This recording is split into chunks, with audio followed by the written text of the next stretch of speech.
Hello all, welcome to our first recording of our first art history lesson for now, and they're going to be every week on Wednesdays at 3 p.m.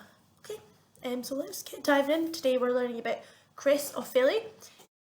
Obviously, I'm not an art historian, but I've done the best I can, so please feel free to do your own research and learn about other bits of his work. This is just a snapshot on his work. It's not everything he's ever done, and it's not everything about him, so please look into it more if you would like. So here we are, let's get kicked off. So please bear with me, I'm going to try and get this all recorded in a oneer, and so I might muddle my words a wee bit. So here we've got, on the right, a picture of Chris Ofili in his studio. It's not super up to date, it's from a few years ago, it's a bit older now. And then we've also got here a close-up of one of his paintings to give you a bit of a clue for what we're in store for. So we're just going to go for a wee snapshot on Chris's work at the moment. So he's a British artist. He was born in Manchester in 1968 and came to fame in the 90s. He was kind of considered broadly part of that young British artist cohort, the YBAs, along with Tracy Emin and Damien Hirst and all that lot, you know. And some of his early work we're going to look at here looks at exploring identity, particularly that of being a Black British man. And his later work looks more at kind of myths and stories and allegories and the location. All right, so next up. This is a work called Aphrodisia the Third, because there's more than one, and it was made in 1996. So let's just take a wee minute to look at this and kind of think, what are your first impressions of this painting? So it is huge, really bright, really colourful, and there's a lot going on in there. So you can kind of try and peer in a bit closer and look at some of the details. There's some faces in there. It's predominantly Black people with afros. It's got some kind of 3D elements coming out of it, and overall I think it looks quite joyous. So let's have a wee think about what we think this could be made of. You know, so is it an oil painting? Is it a huge collage? What do we think? How do we think this was constructed? How do we think somebody made this? So it is made of collage. There's some collaged elements there. The background is in acrylic paint. There's some glitter worked in there. Ofili likes to cover resin. His canvas is in resin. So that is kind of like a thick, plasticky, solid layer, a bit like a really, really thick varnish. And then we've also got some elephant dung in there, which is something I don't think you might have guessed. So it is actually, if you look there, it's standing on 2 lumps of elephant dung.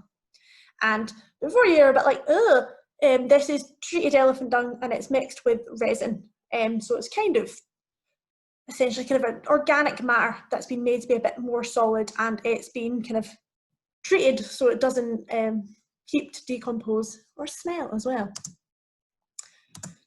All right, so there's a lot going on in this work.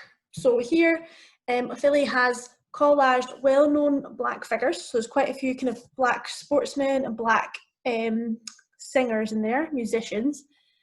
He's also collaged them alongside characters from blaxploitation films, which we'll get onto a wee bit explaining what that is a bit later. And they've all been kind of collaged about in this lovely pattern over this bright, colourful background. And they've also got kind of big afros collaged on. And so they've not all got their usual hair, and they're not stuck on with great care. They're kind of skew with. And so the title of this, which was Aphrodisia, is a play on the word aphrodisiac. So here what Ofili's doing is kind of playing with that stereotype of Black males being hypersexual, and he's kind of playing around with that. So to come back to that, those blaxploitation characters. So blaxploitation is a genre of film, and it's a complicated genre, and predominantly comes out of America, and it was one of the first waves of films with Black central characters. So they weren't sidekicks, they weren't kind of minor characters, they were the main character, and it was made for Afro-American audiences. And despite it being like a good thing, you're like, oh cool, got main characters, got representation, it also peddles a lot of negative stereotypes bad motivations, not characters you'd be like, oh, he's a good guy. Lots of violence and crime, which obviously nobody wants to be thought of or generalised in that way. It's not great. So Ofili views Aphrodisia as a kind of a contemporary festival on a canvas of Black culture. So he's trying to make it a bit more celebratory. He's trying to kind of twist it his own way, and he's not having all this negative stuff. He's going to make it what he wants to make it. So the pictures are those pictures and those characters and those stereotypes are overwhelmed by the joyful pattern and the colour, and kind of Africanness is centred as a euphoric state of being. So it's big, it's fun, it's something you want to participate in, it's something attractive, it's something beautiful, that sort of thing. Yeah, so this is a quote from Ofili about this piece. It was like revisiting the idea of Black power in the 70s, but through a more celebratory lens, not fighting for power, but celebrating a newfound power. A lot of Black art that came before was set up to critique the system. I thought that was boring. I wanted to be sincere and outrageous and friendly and rude and experimental and conventional. Yeah, so he wanted a lot of different things out of this piece, and this is one of the pieces he made while he was still at uni, and in particular the course at that time was very much do what you want, break all the rules. So he's really going for it. He's got license to create whatever he wants. So here's a close-up, so you can see there's that big dump of elephant dung there. It's all kind of been moulded, it's got Miles Davis written on it in pins. And it's also got, you can see how many different layers there are to the background there. There's all these dots, all these lines, you've got the faces, you've got the glitter, it's all layering up, and it's kind of like a really rich textile. So here's another one from his Aphrodisia series, because remember he made a few. So this is another one where the faces are even more obscured. They're kind of really overwhelmed by these swirling patterns and all these kind of radiating lines. And if you're ever familiar with the concept of op art, which is kind of paintings that have an optical illusion when you look at them, maybe they move, they've quite often got lots of lines to them. Ofili really likes these styles of work, and he often collages them into his work. So that's what all these kind of radiating lines are. So this kind of shows the trend in Ofili's early work, which is exploring visually his experience of being a Black man in Britain, and perhaps the contradictions he felt within himself that people viewed when they looked at him, and all that kind of interhuman stuff that we've got going on. Ofili's parents were from Nigeria, and he was brought up in Manchester. So if you think of Manchester in the 90s, maybe it's not the most diverse place. So his experience of growing up Black there might have been quite trying, to say the least. So we're going to address the use of dung in Ofili's work now. So I've put in quite a silly title there. Why have you put poo on your nice painting? Which is that, a valid question. Why have you done all this beautiful painting and then put these big lumps of poo on it? What's that about? That's a perfectly valid question. So Ofili started to use dung in his work after he went on a scholar's trip to Zimbabwe. So that's where kind of one of these things where he went to go and do some research. And as part of that, he went on a safari, hoping to go and see some lovely animals. But they couldn't see any elephants at that point because there was a drought. So quite often they spend all day following elephant trails, and elephant trails are piles of poo. That is what you would follow to try and find some elephants. So he didn't see any elephants, but he did see lots of their feces. So that was quite a trend on his trip, and he just decided to pack some up as a souvenir and took it back to his studio in London, where he started using it in his work. And there's kind of lots of interviews about it. He's never really said explicitly why, but maybe let's speculate at some reasons. So he's in the past alluded to the idea of the desire to combine beauty and ugliness. So obviously what is kind of more traditionally ugly than poo. So it's a real challenge to make a beautiful painting out of something like poo, I don't know how you go about it. He's done it, So he maybe enjoyed that challenge and working with that contradiction. He's also talked about, oh, I've got a typo here. He's not adding a sculptural elephant, he's adding a sculptural element. He's often talked about not wanting his paintings to look kind of dead and crucified on the wall. So he often has his paintings freestanding on rocks or on these elephant dung lumps. And it's kind of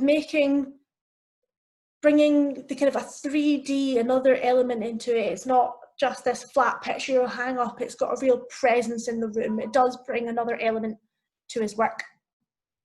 And also, why not? You've got to remember this was the 90s. Contemporary art was getting pretty wild. So why couldn't he not do that, you know? All right, so Ofili stopped using dung in 2003. It did attract lots of press attention and quite often did overwhelm any other critique of his work. So you can see why he may be like, well, I'm going to leave this for now, because people love to focus on it. So now we're going to stop focusing on it and we're going to move along and look at some more of his work. So now we're going to have a look at some of the influences that has been mentioned in various interviews with Chris. And so he was once asked in an interview, what does he think painting is? And he replied very quickly, so he had this answer ready, to develop my own ego and to get in contact with the beautiful. So you really get that sense that painting is a really personal process for him. He uses it to digest different things and almost like thinking aloud visually, visual learning maybe. So he uses painting to really think about and digest the world around him and who he thinks he is and his place in it. And also to get in contact with the beautiful, which I think we all do, you know, we all like to look beautiful things. So let's have a look at some of the visual influences that may have inspired some of the elements of Chris Ofili's work. So we're going to start off with the visuals of hip hop and the visuals of a lot of black music. So you can see you've got the colour, you've got this layered composition, you've got all these great lines. You've also got, from hip hop music, a lot of sampling and a lot of kind of scratching and remixing stuff. And he has said in the past that that's what he views his work as. He's kind of taking different elements he's seen and he's remixing them, he's cutting them up, he's sampling different bits, and he often uses collages of other artists' work in his work, so he's literally sampling them. So that's that. Next we've got kind of funk album covers are said to be quite a big inspiration, particularly for his early work, with the colour, the composition, the busyness, the kind of the strong black figures. So there's another element there, another musical one. As we said before, we had the blaxploitation films and kind of depictions of black people in popular culture and within the media, because obviously they will directly influence his experience in a predominantly white country as well. Punk, he has referenced his work as kind of punk before, because again, you've got this kind of DIY collage element, and he's taking stuff, he's ripping it up, and he's making something new and something really bold and celebratory, which is pretty punk in my opinion. He's often looked up to Basquiat, or Basquiat, sorry, I always say this wrong, Basquiat, who was a painter in New York in the 80s, and you can see there's some of that kind of roughness, the different paint marks, all the bright colour there. And here's one of Basquiat's works there, so you can kind of see some of the parallels between that. Kind of, it's a bassy composition, there's lots of stuff going on, it's not super neat, and you don't really know where to look initially. Kind of, it's got lots of detail, but also the whole thing is quite confrontational. This is Sigmar Polk, and this he was actually one of Ofili's tutors, and he does a lot of this layering with kind of glitter and resin and building up these really thick layers of painting. So you can kind of see some relationship between Ofili's work and the work of this guy here, and I just think it's really smacks you in the face, doesn't it? It's really, oh, bold, bright, and these are really big canvases as well, you've got to remember, and they're really overwhelming, they're overpowering, and they're big, and they're there, you know. You can't, if that was on the wall in a room, you wouldn't be able to ignore And here we have some cave paintings that Ofili went to visit while he was in Zimbabwe. And I couldn't find a very good representation of this. I've read about it, and it was saying that this is where Ofili got a lot of his inspiration for using intricate dot work in his work. It's said to have been inspired by these cave paintings. This was the only painting I could find with dots in it, but I presume there are more that maybe aren't allowed to be photographed.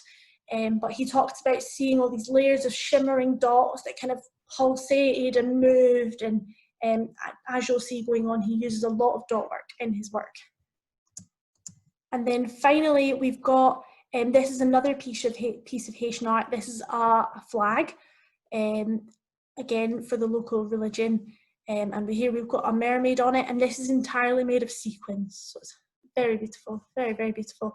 And it's got that kind of shimmering, fantastical, bright elements that we'll go on to see in some of Ofili's work. And here's another one, also looking great, beautiful beadwork, fabulous. And another one, there you go. I clearly wanted to put loads of these in. So now we're going to come along to look at some of Ofili's most famous work. So this piece is called No Woman, No Cry, which you might recognise as a song title from Bob Marley. And this was painted in 1998. It's a portrait of Doreen Lawrence, whose son Stephen Lawrence was murdered by a racist gang in London in 1993, which is obviously quite an important part of British history. And this might be an example of Ofili kind of digesting events around him and choosing to paint this beautiful, beautiful image. I'd like to talk to you a bit through how this image was created. So it's really big, really tall, maybe as tall as a person, and it's a pre-primed canvas. So it's a canvas he's bought somewhere, and he began by layering up light green paint across the piece. And then he started to work in these background patterns. So you can see he's got kind of two meshes going. He's got meshes going diagonal and meshes going across the way. So you would have then painstakingly painted those in. After those were on, he then started to pour on some resin. So resin, remember, that's that thick varnishy stuff. He poured that on while it was standing upright. That was poured on all over, and it kind of tilted, so it's kind of going in a kind of unpredictable manner and dripping everywhere. After that, he painted on in the background. You can't really see it in this version of the image. It's a lot more evident if you see it in real life. He's then painted in the background in big script letters, R.I.P. Stephen Lawrence, in the background. He's then added another layer of resin and added in some kind of glitter and different pigments to add a bit more colour to the background. And then finally, he's painted on the beautiful female figure in diluted oil paint. So she's got a thin outline, and then within there, he's worked in all these tiny dots to build up the picture. So here you go, there's a little close-up of that, so you can see kind of the images in the background. He's got some very fine pencil work in there. Sorry, I failed to mention that. These meshes in the back, and then on top you've got the dots that make up the woman. So it's a very lively image. There's lots of different visual things going on, loads of different patterns that's kind of competing with each other. Here we go. And then here's an even more close up, and you can see all the glitter works in there and how kind of thick those dots are. They're 3D, they're sitting on the surface. And you can see that within each of the tears that are falling down the woman's cheek, there's a small picture of a man, and those are pictures of Stephen Lawrence. So this is quite a new way of approaching quite a classical image from within art, and kind of the figure of the crying lady. And quite often within Western art is an image of the Weeping Magdalene, who was one of the disciples of Jesus. I think people aren't entirely sure on her role at the moment. I'm not going to make any claims. So it's quite a common trope, particularly in Christian art. And Ofili did grow up attending a Catholic school, so he's quite aware of all these different kind of art historical layers going throughout this. Yeah, so it's a very moving image. And and it's one that's become very, very famous. And yeah, you just really feel for her when you look at her, don't you? It's obviously it's a woman that's lost her son, so it's an image of deep, deep grief. This painting is also being compared to Gustav Klimt because of that rich use of pattern within the background with the kind of the competing layers there. Later in his life, Ofili also produced these 2 limited edition prints, of which are different versions of this painting and different ones that he planned at different times, because painting this was quite an emotional process. It wasn't straightforward, so he made quite a few different versions and different sketches and quite a few different ideas as he was thinking through how he was going to construct a piece like this. Moving on to another one of Ofili's great female portraits.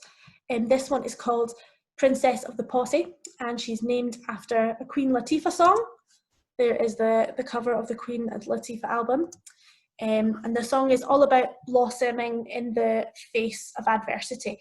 And I think it's quite interesting to note that in the year that Ofili was painting this piece, and he was being sued by the mayor of New York for displaying one of his paintings in a New York art gallery. The case wasn't successful, but it would have been pretty stressful. And I don't think, I mean, I've never been sued by a mayor, but I imagine it's not very nice and a very stressful situation. And an interesting element here in this painting is you can see that she's got a necklace made of one of these lumps of dung, and it's been reflected that this is perhaps a pretty apt way of showing the cards that this woman's been dealt in life as both a woman and a member of an ethnic minority. Kind of that intersection of oppression there.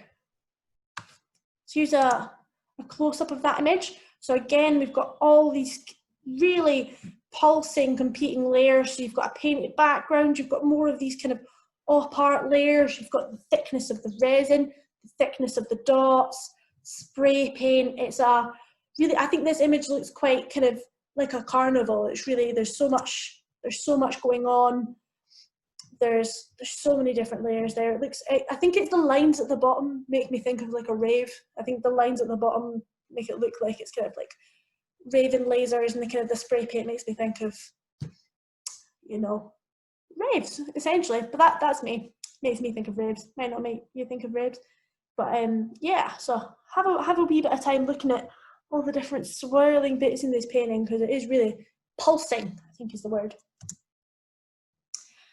So now we're going to look at another series that Ofili made in 1998. So it's quite different. We've still got that element of bright colour, really exploring pattern, but this time he's been using watercolour and inks. So here's a few more, and he made absolutely loads of these. He made hundreds and hundreds and hundreds. Yeah, so there's a few of them. Gorgeous. So they're part of an exhaustive series of imagined personalities that Ofili produced over a 10-year period. So these ones were made in 1998. He considered them a form of immediate gratification, where he can simply set his mind free. So kind of not really over analysing what he's doing, just a bit like doodling. Maybe you've got a key thing that you doodle, or something that you come back to. If I'm like, just like, oh, draw on this bit of paper, you'll have something that you return to. So Ofili kind of returned to creating these characters in these kind of really fabulous outfits. And he's said of it before, really it's about a formal exercise, and the enjoyment of the type of paper, the consistency of the watercolour, the softness of the brush, the way the paint will soak into or flow across the paper. So he's really treating it kind of as an exploration of the material, really improving his understanding and his usage of watercolour and water-based mediums. Yeah, so this one's my favourite. I want that jacket. I want that so much. I think, oh, it's glorious, really glorious. So there's a series of them together. So you can see he's kind of repeating this and repeating this and repeating this, and each time he's learning more about how different watercolours interact with each other. And I think they kind of look like playing cards, you know, like the king and queen on playing cards. That's the kind of the vibe that I get from them. I think my favourite one in this picture is the dude in the top right-hand corner with the kind of the turquoises and the greens and the pinks. I think that one's, oh, wow, gorgeous. And then some of these were put into this clock that was put up in 2016 in Hoxton High Street in London. This is put up as part of a kind of an art gallery's exterior works. So here it is in situ with folk walking underneath. So portraiture is reasonably rare in public sculpture if you don't discount statues. If you discount statues, if it isn't a statue of somebody, it's quite rare, especially if you're getting a modern commission. People don't tend to put faces on it. And the images of non-white figures are even rarer. So it's refreshing to see Ofili's glorious celebration on a street that has traditionally been home to first and second generation families and businesses.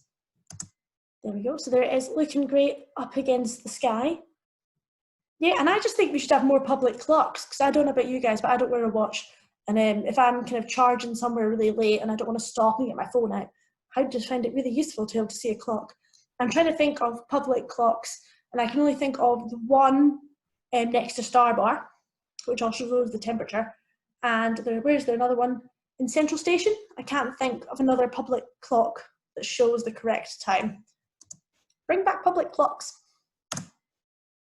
So we're now going to move on to kind of another stage of Ofili's work. In 2004, he moved to Trinidad, and he says why he did this here in quite a poetic turn of phrase. He says it was like nostrils wide open. I knew this might break everything that I had done before, or it might remold it, but I knew I had no option but to go with it or to live with the fact you had basically suffocated yourself.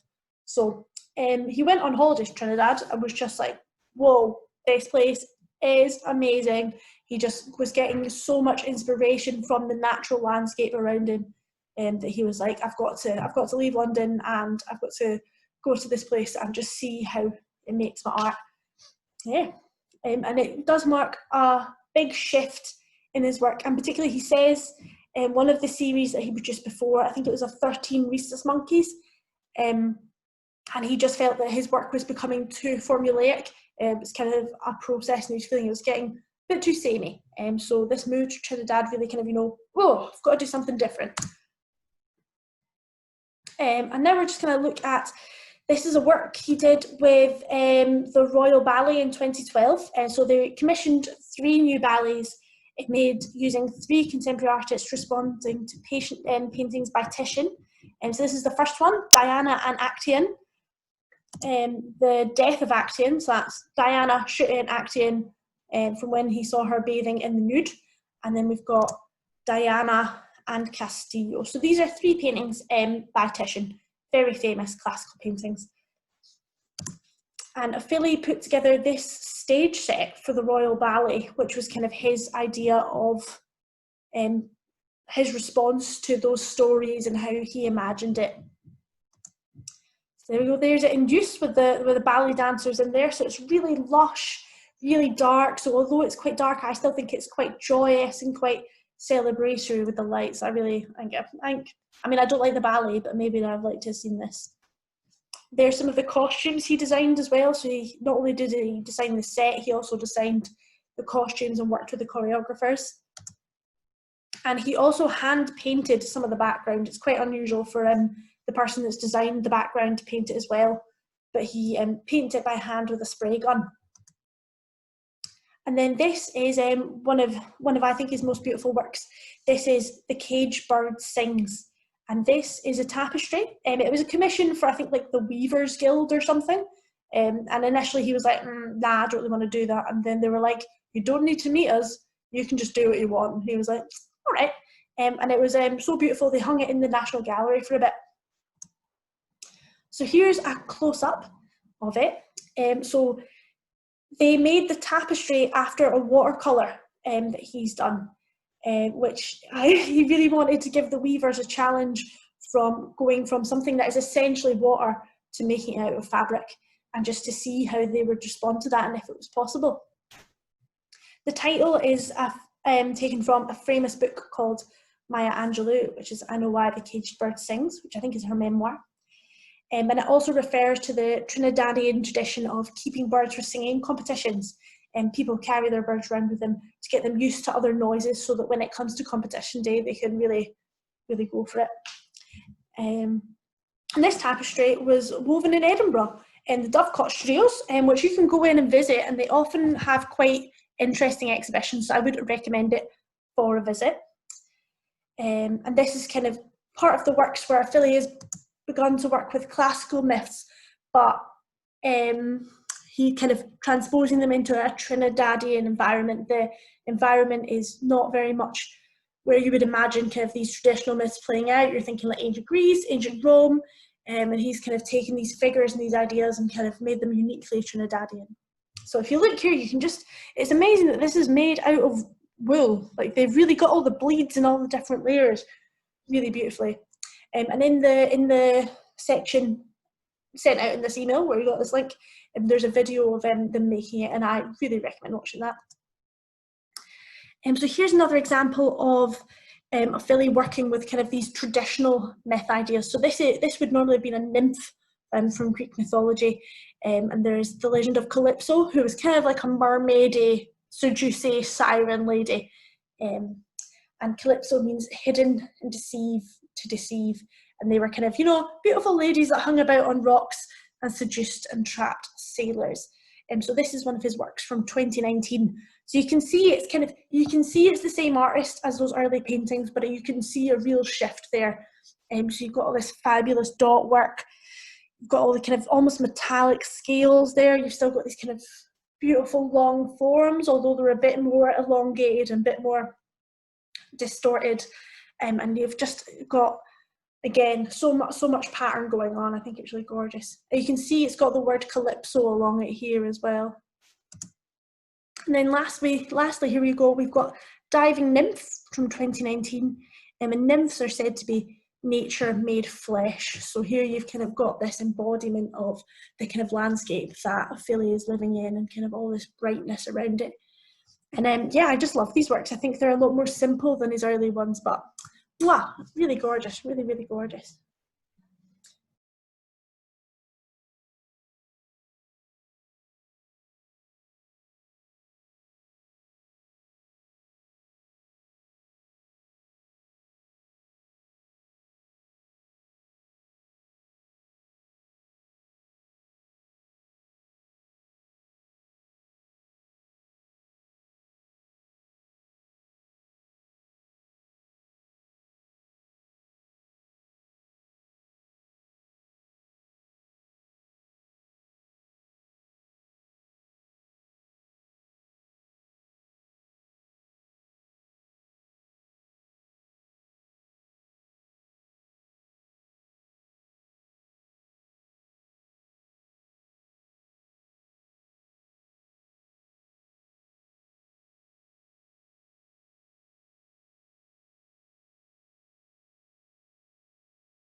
Alright, well that was Chris Ofili and our art quiz.